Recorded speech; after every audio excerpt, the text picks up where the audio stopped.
इन साथियों, कैसे हैं आप लोग। मैं आशा करता हूँ आप लोग मस्त होंगे, तंदुरुस्त होंगे, अपनी पढ़ाई में व्यस्त होंगे। अभी तक अपने पढ़ाई में यानी कि बीपीएससी टीयर 4 में अभी तक नहीं लगे हैं तो लग जाइए। समय आपका नज़दीक आ चुका है। जल्द ही आपको नोटिफिकेशन देखने को मिल जाएगी। फॉर्म डेट भी आपको जल्द ही देखने को मिलेगी। आज हम बात करेंगे बिहार स्टेट रिजल्ट 2025 के बारे में बात करेंगे। आनंद किशोर द्वारा बताई गई सारी बातें, कट ऑफ क्या वायरल हो रही है, कितने नंबर वालों का इस बार सिलेक्शन होना है और कितने नंबर वाले अगले राउंड के लिए जा सकते हैं, यानी कि बात करेंगे अगले साल के लिए, और कितने नंबर वाले बच्चे इस बार अपना बेड़ा पार कर लेंगे। टोटल आपको डाउट हम इस वीडियो में क्लियर करने वाले हैं बिहार स्टेट से जुड़ी। तो वीडियो को पूरा देखिएगा और एक एक स्टेप समझने की कोशिश कीजिएगा। सबसे पहले हम बात जानेंगे कुल प्रश्न को लेकर कि टोटल कितने प्रश्न थे। इसमें टोटल बात करें तो 150 प्रश्न, टोटल इसमें 150 प्रश्न थे, 150 अंक के थे और 150 यानी कि 150 मिनट आपको मिले थे, यानी कि 2 घंटे 30 मिनट का समय भी मिला था।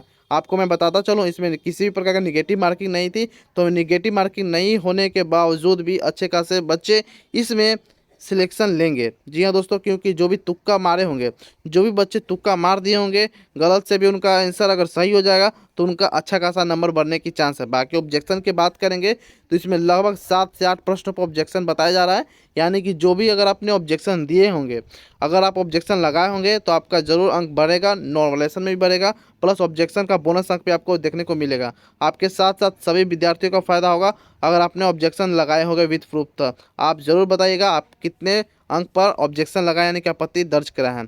अब हम बात करते हैं परीक्षा को लेकर, यानी कि आपका परीक्षा तिथि जो था 14 अक्टूबर से 16 नवंबर के बीच में चला है।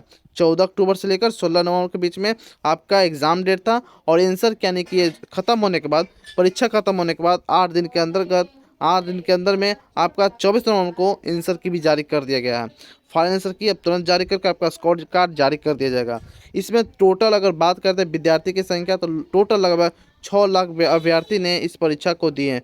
पिछले बार लगभग 4 लाख के करीब, 4 से 5 लाख के करीब पिछले बार विद्यार्थी उपस्थित हुए थे, लेकिन इस बार संख्या बढ़ती जाएगी, यानी कि साल दर साल यह संख्या बढ़ती जाएगी। तो आप जितना देरी कीजिएगा सिलेक्शन में, उतना आपका कंपटीशन और टाइट होते जाएगा।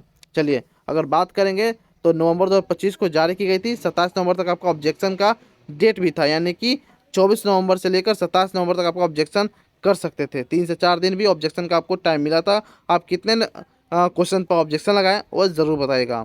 चलिए हम बात करते हैं सबसे मिनिमम, यानी कि मिनिमम क्वालिफाइंग क्या है इस परीक्षा को पास करने के लिए। तो मैंने आपको सारा डाउट आपको क्लियर कर दिया। अब बात करते हैं मिनिमम कट ऑफ को लेकर, यानी कि अगर जनरल से है और अदर स्टेट से है, जनरल प्लस अदर स्टेट से है, तो आपको अदर स्टेट वाले भी यूआर से ही फाइट करेंगे। तो अदर स्टेट वाले और यूआर के लिए 50% क्वालिफाइंग मार्क होना जरूरी है, कम से कम 50%। पिछड़ा वर्ग यानी कि बीसी के लिए 45.5, अति पिछड़ा यानी कि ईबीसी के लिए 42.5, एससी के लिए 40 और एसटी के लिए 40, महिला उम्मीदवारों के लिए, सभी महिला उम्मीदवार सभी कैटेगरी वालों के लिए तो 40, और दिव्यांग पीडब्ल्यूडी के लिए भी 40, यानी कि एससी एसटी वुमेन और पीडब्ल्यूडी के लिए 40 अंक कम से कम लाना ज़रूरी है। अगर 40 से कम आते हैं तो आप पास के कैटेगरी में नहीं रहेगा, आपको फेल कर दिया जाएगा। चलिए अब हम बात करते हैं पेपर 1 के लिए कट ऑफ क्या रहने वाला है इस बार। देखिए अगर आप पेपर 1 का तैयारी किए होंगे, पेपर 1 के लिए आप तैयारी कर रहे हैं बीपीएससी में, तो आपका लगभग जनरल के लिए 62 से 68, ओबीसी के लिए 56 से 52, वुमेन के लिए 55 से 60 और पीडब्ल्यूडी के लिए 60। और आप बात करेंगे एससी एसटी वालों के लिए तो 48 से 54 के करीब आपका कट ऑफ रहने वाला है। जी हाँ दोस्तों, अगर पेपर 1 के लिए 9 से लेकर 10th का आप तैयारी करते हैं तो यूआर के लिए, ओबीसी के लिए, वुमेन, पीडब्ल्यूडी और एससी एसटी के लिए कुछ इस प्रकार कट ऑफ जाने वाला है। बाकी आप जरूर बताइएगा आपका आंसर किससे कट ऑफ, आंसर किसका स्कोर, कितना रो स्कोर आप बन रहा है, कमेंट में जरूर बताइएगा। और आप किस एग्जाम की तैयारी कर रहे हैं, पेपर 1 की या पेपर 2 के लिए। चलिए हम बात करते हैं पेपर 2 के लिए बात करेंगे, यानी कि 11th-12th के लिए हम बात करेंगे। तो जनरल के लिए 65 से 70, ओबीसी के लिए 58 से 60, और बात करेंगे वुमेन के लिए, जी हाँ दोस्तों, वुमेन के लिए तो 55 से 60, और पीडब्ल्यूडी की बात करेंगे तो 55, एससी एसटी की बात करेंगे तो 50 से 56 के करीब आपका कट ऑफ रहने वाला है। बाकी आप कमेंट में ज़रूर बताइएगा आपका रो स्कोर आंसर की से कितना बन रहा है और आप किस कैटेगरी से एग्जाम दे रहे हैं, और कमेंट में लिखना नहीं भूलेगा। और भी इन्फॉर्मेटिव वीडियो के लिए आप हमारे चैनल को सब्सक्राइब कर सकते हैं, बेल आइकन दबा सकते हैं। बाकी हम बात करेंगे रिजल्ट को लेकर दोस्तों। तो रिजल्ट आपका लगभग रिजल्ट आपको 16 से 20 दिसंबर के बीच में आपका रिजल्ट देखने को मिलेगा। और बात करेंगे बीपीएससी टियर 4 के नोटिफिकेशन को लेकर यानी कि एग्ज़ाम फॉर्म को, तो वो भी लगभग जनवरी के लास्ट वीक में आपको नोटिफिकेशन यानी कि नोटिफिकेशन के साथ साथ आपको एग्ज़ाम फॉर्म डेट भी आपको देखने को मिल जाएगा कब से भरा रहा। तो जनवरी में आपका इसका आ सकता है।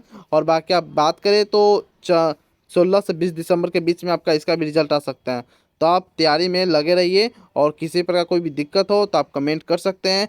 आपका कमेंट का जवाब विदिन सेकेंड आपको कमेंट सेक्शन में मिल जाएगा। तो और भी इन्फॉर्मेटिव वीडियो के आप हमारे चैनल को सब्सक्राइब कर सकते हैं, बेल आइकन दबा सकते हैं। तो फिर मिलते हैं कोई और इन्फॉर्मेटिव वीडियो में, तब तक के लिए जय हिंद जय भारत साथियों।